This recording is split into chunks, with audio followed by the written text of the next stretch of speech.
Hi, my name's Nikki Kelly. I'm Assistant Principal for Curriculum, and today I'm going to do a presentation on T-levels.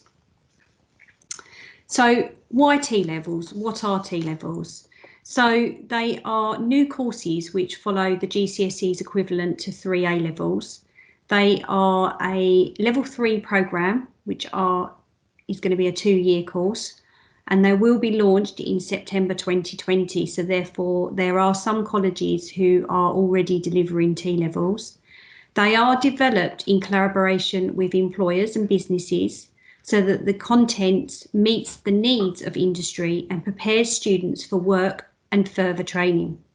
68% of young people feel they are unemployed due to the lack of experience. The evidence is compelling, so a young person who has 4 or more high quality encounters with an employer is 86% less likely to be unemployed or not in education or training. Fewer students are experiencing the world of work through part-time jobs and miss out on a competitive advantage.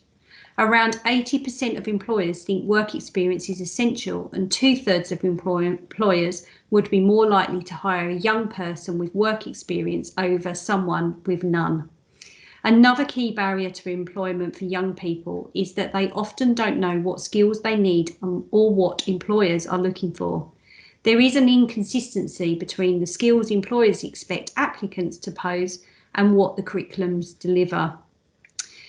It is vital for students to access up-to-date career and labour market information to help them progress in their future, which is why T-levels are coming in, because this will give the wider skills to the learners as well as the classroom taught components. So it's a combination of classroom-based delivery in their occupational specialism, working with the wider skills and having the work experience element attached to it.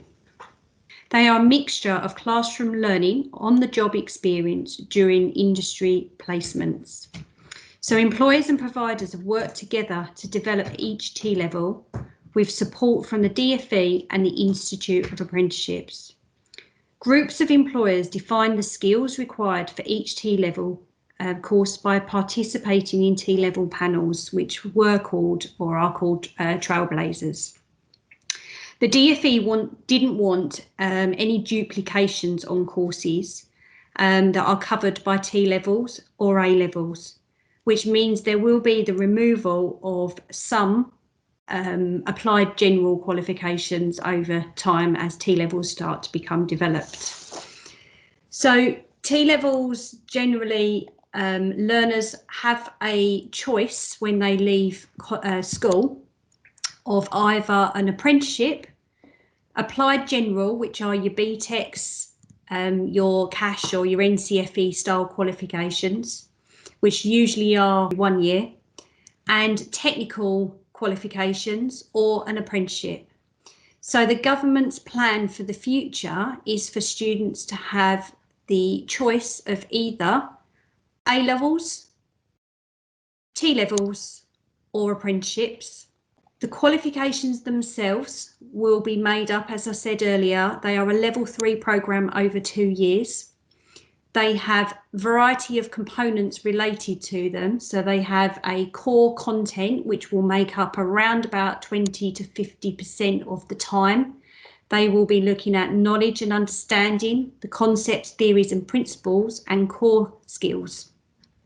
These will be assessed by an external exam for the learners. Then there will also be occupational specialism. So there will be around about 50 to 80% of the qualification time, and that will be looking at knowledge, skills and behaviours required to achieve the level of competency in the occupational specialism that they decide to go down. So most of the T-levels are classed with various pathways attached to them. The occupational specialism will be assessed by practical assignments, and there are talks that there will be an employer-led project relating to them. The other components are T-level industry placements, where learners will be required to do around about 315 to 420 hours of work experience. If the learners do not have English and Maths at a grade 4, they will be required to do English and Maths and expected to achieve the grade 4 by the time they complete the T-level qualification over the 2 years. Some of the T-levels will actually involve other requirements, which would be an occupational specific requirement. So, for example, on the construction pathway, there may well be a requirement that the learners gain the CSCS card.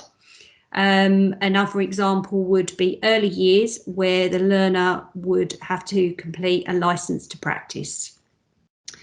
The T-level assessment grading, the qualifications are going to be graded as pass, merit and distinction and will be equivalent to the usual UCAS points. The core component will be graded as A star to E, and then the occupational specialism will be graded as a pass, merit, a distinction, and then the learners will get an overall T-level grade. What's important to understand is that for the learners to pass the T-level, they will have to achieve every element of the T-level. So that will be the core, the occupational specialism, the work experience, English and Maths, and the additional requirement should that be within the qualification. So at South Essex College at 2021-22, we are planning on delivering the construction route, which has pathways attached to it. So the pathways that we are planning on doing is building services engineering for construction, which will be looking at aircon, gas and heating engineering. The other pathway will be on-site construction, which is we're looking at carpentry and joinery as the occupational specialism in there. The other route is digital route, and the pathway to that is digital production, design and development. So the occupational specialism in there is design and development. The third T-level we are planning on delivering in 2021 is the educational and childcare route. So the pathway to that is early years education and childcare. Currently, we offer level 1 and level 2 diploma in carpentry and joinery, level 2 diploma in refrigeration and air conditioning, and level 2 and level 3 diploma in engineering technologies. So this will run alongside the construction T-level, but the learners, if they have the right qualifications to go on to a level 2 or a level 3, then they will be able to join the T-level, or they could do the level 2 or level 1, and then once they've completed that, they can go on to the T-level after. However, as I said earlier, some of these qualifications, especially the level 3 qualifications, it could be that the funding is turned off to those qualifications, so therefore there is no choice but to do the T-level. For the digital, we already offer a level 3 creative media production and technology, so games development, and a level 3 extended diploma in information technologies. So again, the learners may have the qualifications to go on to those courses, but would be more suitable to do the T-level. And the same with the education and childcare, where there's NCFE and CASH, technical level 3 certificate and diploma in childcare and education. So again, these learners may decide to do the T-level. At South Essex College, we are continuing to progress on with the T-levels beyond 2021-22. So we, in 2022-23, we are looking to deliver the health and science route with the pathways of health, healthcare science and science. We will also be looking at business administration route, so that would be management and administration pathway. And we are looking at engineering and manufacturing route, which is looking at design and development pathway. Thank you very much. I hope that presentation has helped you with a little bit of knowledge and understanding with regarding T-levels.